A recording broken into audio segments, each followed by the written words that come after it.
This is the Transportation TV News Update. I'm Tony Dorsey reporting. An estimated 12,000 people attended the Transportation Research Board annual meeting held in Washington, D.C., January 13th through the 17th.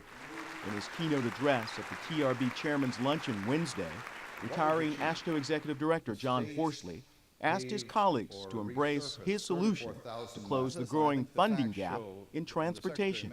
We have enough money in the pipeline because of MAP 21 to sustain highway and transit spending for 2 years. But as we approach October of 2014, the bottom potentially drops out from under the program. We hit a fiscal cliff in transportation. The highway program, unless we can find resources, the highway program would have to drop from 40 down to 6, the transit program down from 11 to 3. That wouldn't be good. So the question is, what alternatives are out there?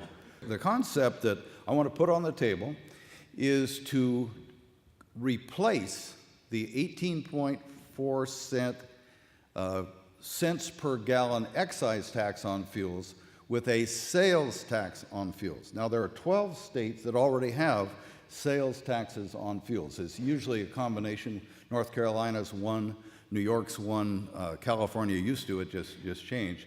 But those states that have had sales taxes as well as fuel taxes are seeing their revenues increase more from the sales tax than from the fuel tax.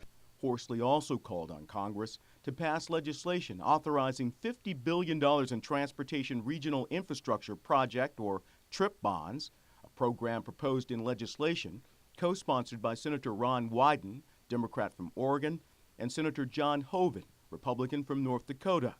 Every state would receive $1 billion over 6 years to be invested in transportation through this legislation.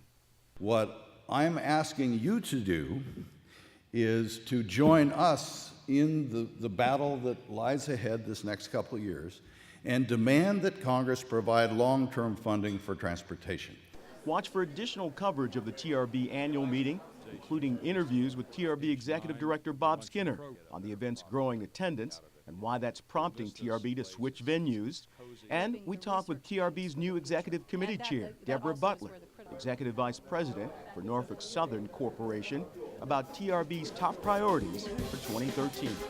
That's our update. Thanks for watching.